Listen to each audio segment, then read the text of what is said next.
নমস্কার বন্ধুরা, ঐশীস কিচেনে সবাইকে জানাই স্বাগত। আজ আমি একটা নতুন রেসিপি নিয়ে হাজির হয়েছি। আজ আমি দেখাবো হাঁসের মাংস।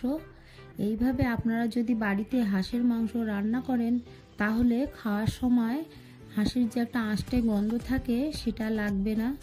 আমি গ্যাসে কড়া বসিয়ে দিয়ে এর মধ্যে দিয়ে দিলাম সর্ষের তেল।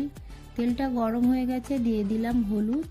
তারপর এর মধ্যে কেটে রাখা আলু আমি দিয়ে এর মধ্যে অল্প লবণ দিলাম, দিয়ে নেড়ে চেড়ে আলুটাকে ভেজে নেব।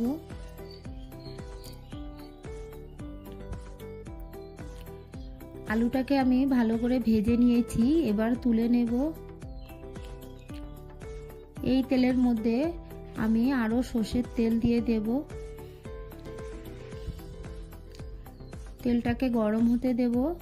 তেলটা গরম হয়ে গেছে, এর মধ্যে দিয়ে দিলাম ফোড়নে একটা গোটা শুকনো লঙ্কা, আর দিয়ে দিলাম তেজপাতা, আর দিয়ে দিলাম হাফ টিস্পুন গোটা জিরে।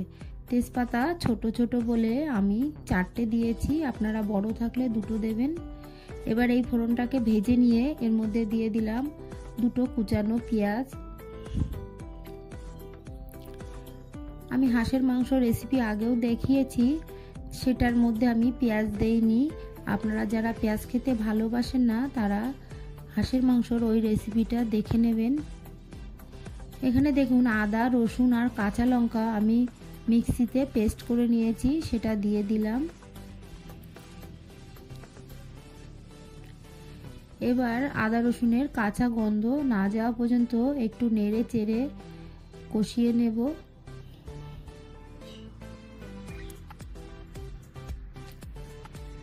এবার আমি এর মধ্যে দিয়ে দেব, দেখুন আমি হাঁসের মাংসগুলোকে চামড়া শুদ্ধ কেটে নিয়েছি ছোট ছোট পিস করে। আপনারা আপনাদের পছন্দ মতো কেটে নেবেন।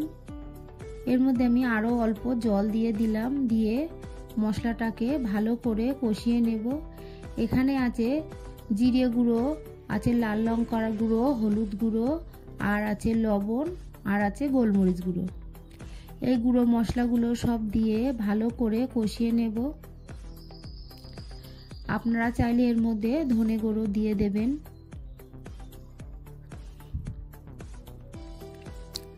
ভালো করে নেড়ে চেড়ে মশলাটাকে কষিয়ে নিতে হবে। দেখুন মশলা দিয়ে তেল বেরোচ্ছে।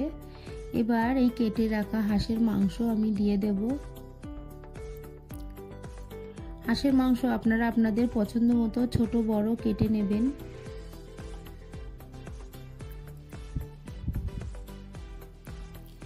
এবার আমি এর মধ্যে দিয়ে দিচ্ছি কেটে রাখা চুই ঝাল। চুই ঝালগুলো মোটা ছিল তাই মাঝখান দিয়ে ফালি করে দিলাম। এই হাঁসের মাংসে আপনারা চুই ঝাল দেওয়ার চেষ্টা করবেন। চুই ঝালটা দিলে হাঁসের মাংসটা খেতে অসাধারণ লাগবে। চুই ঝালের একটা আলাদা টেস্ট আছে, এটা দিলে মাংসের স্বাদ বেড়ে যায়। এইভাবে ভালো করে নেড়ে চেড়ে কষিয়ে নেব।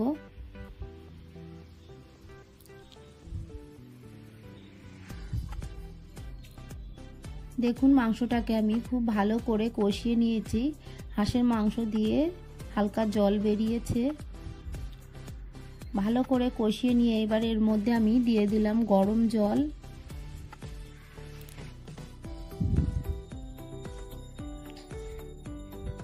গরম জল দিয়ে আবার একটু ভালো করে নেড়ে চেড়ে নেব। নিয়ে আমি এটাকে প্রেসারে দিয়ে দেব। প্রেসারে দিয়ে আমি 4টে সিটি মেরে নেব।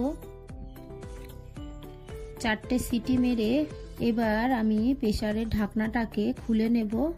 খুলে নিয়ে দেখুন ভেজে রাখা আলুগুলো দিয়ে দিলাম, দিয়ে আবারও 2টো সিটি মেরে নেব। 2টো সিটি মেরে আমি মাংসটাকে কড়াই ঢেলে দিয়েছি। এবার এর মধ্যে দিয়ে দেব গোটা জিরে, গোটা ধনে, গোটা শুকনো লঙ্কা শুকনো খোলায় ভেজে আমি গুঁড়ো করে নিয়েছি, এটা 1 টিস্পুন দিয়ে দিলাম। এই রেসিপিতে আপনারা অবশ্যই এটা দেবেন, এটা দিলে খেতে অন্যরকম স্বাদ হবে। ভালো করে নেড়ে চেড়ে নিয়ে এবারে দেখুন এর মধ্যে আমি সানরাইজের শাহি গরম মশলা দিয়ে দিচ্ছি। এটাকে দিয়ে এবার নামিয়ে দেব। আমার এই রেসিপিটা আপনাদের ভালো লাগলে আমার চ্যানেলটি সাবস্ক্রাইব করার অনুরোধ থাকলো, আর পাশে থাকা বেল আইকনটি ক্লিক করে দেবেন, তাহলে আমার নতুন নতুন ভিডিও নোটিফিকেশান আপনাদের কাছে পৌঁছে যাবে। আমি একটু গ্রেভি রেখে নামাচ্ছি।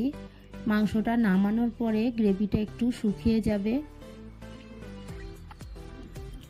এইভাবে আপনারা বাড়িতে হাঁসের মাংস রান্না করবেন আর আমাকে কমেন্ট করে জানাবেন রেসিপিটা কেমন হয়েছে। এই সময় আপনারা একটু টেস্ট করে দেখবেন নুন ঝাল ঠিক আছে কিনা, না হলে এই সময় দিয়ে ফুটিয়ে নামিয়ে নেবেন। দেখুন হাঁসের মাংসটা কেমন হয়েছে। ভালো লাগলে একটা লাইক করতে ভুলবেন না। পুরো ভিডিওটা দেখার জন্য সবাইকে জানাই অসংখ্য ধন্যবাদ।